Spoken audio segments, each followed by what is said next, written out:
용환석의 펀더멘탈 투자입니다. 매주 금요일 페트라 투자자문 용환석 대표님 만나 뵙고 있습니다. 용 대표님 어서 오십시오. 네, 안녕하십니까.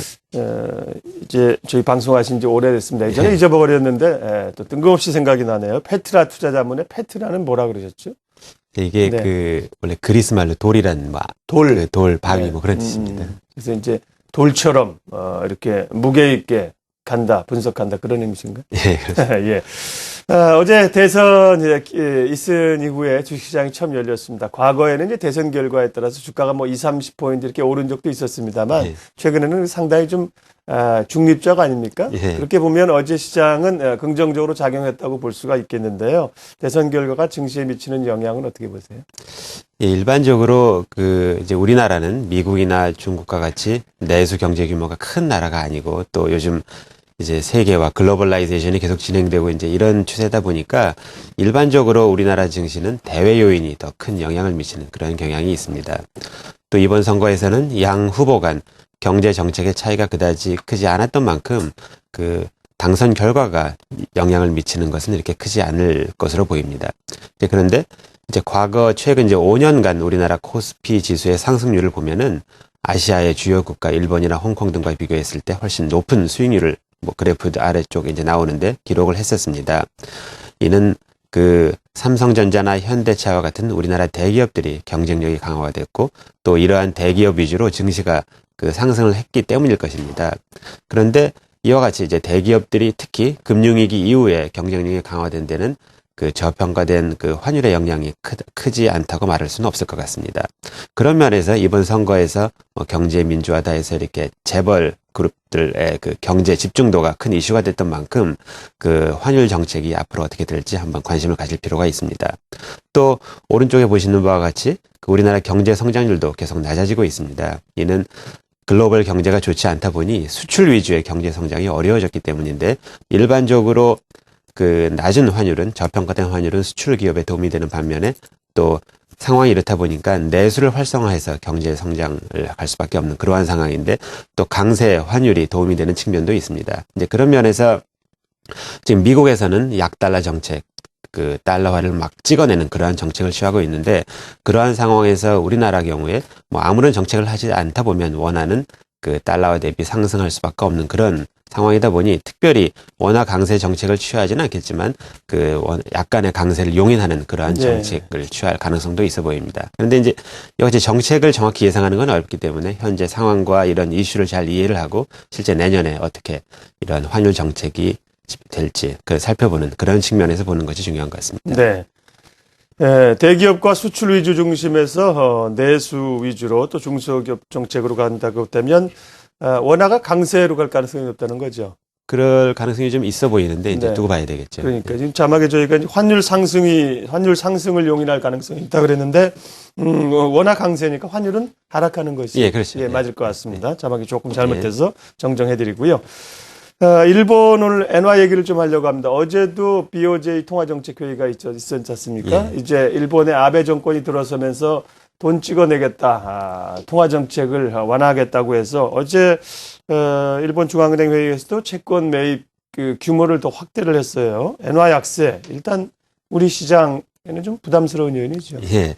이제 아베 총리가 엔화 약세 양적 완화 정책을 공약으로 해서 집권에 성공을 했고 또 이미 그전부터 당선 가능성이 높다 보니까 이미 엔화는 많이 하락을 한 상황입니다.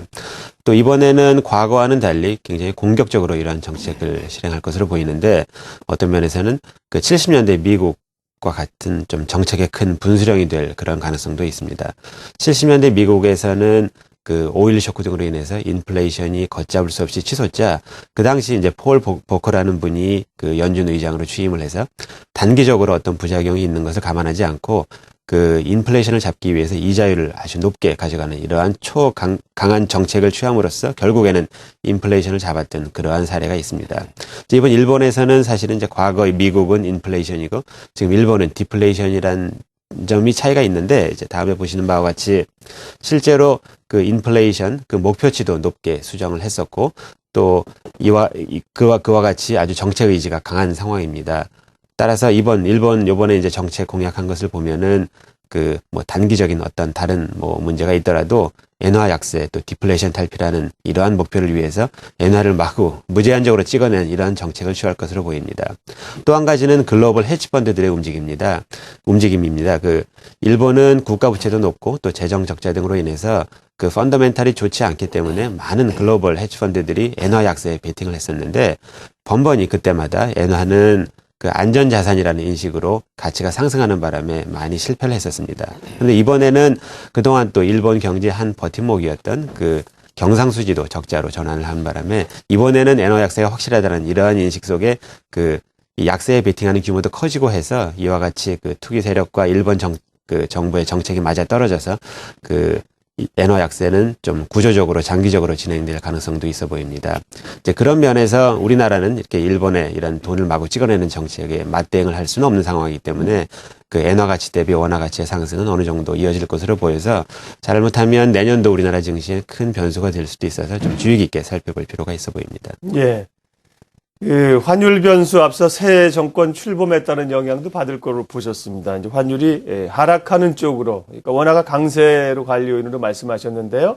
엔화 약세 역시 또 원화의 강세 요인입니다. 간밤에 달러에는 84.3엔 조금 또 올랐으니까 엔화가 또 약세인데요.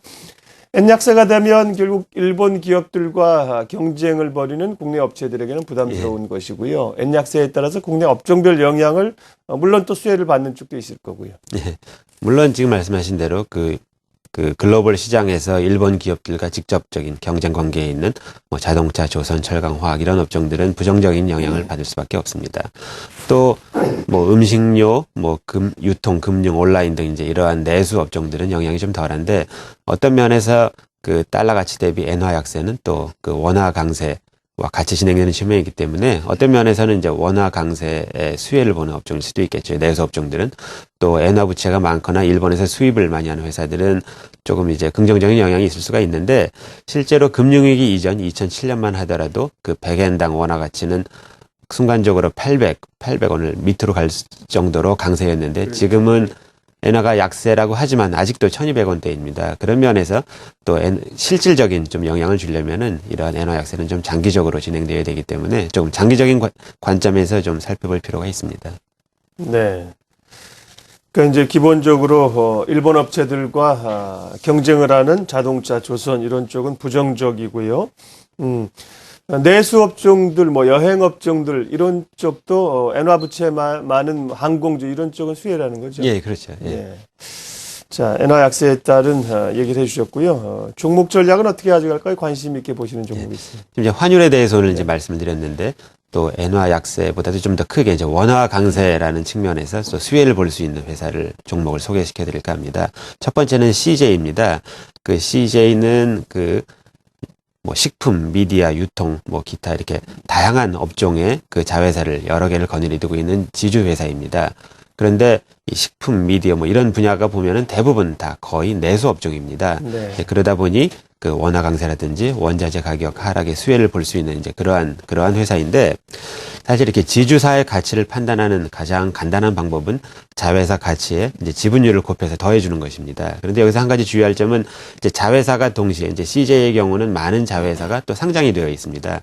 자회사가 같이 상장이 되어 있을 경우에는 일반적으로 그 가치가 디스카운트 돼서 이제 지주사에 반영되는 경우가 그러니까 일반적인데 그렇게 이제 디스카운트를 해서 하더라도 현재 CJ의 가치는 좀 저평가되어 있는 것으로 보이고 또 이제 비상장 자회사도 계속 실적이 좋아져서 그런 면에서 한번 관심을 가져볼 필요가 있다고 생각을 합니다.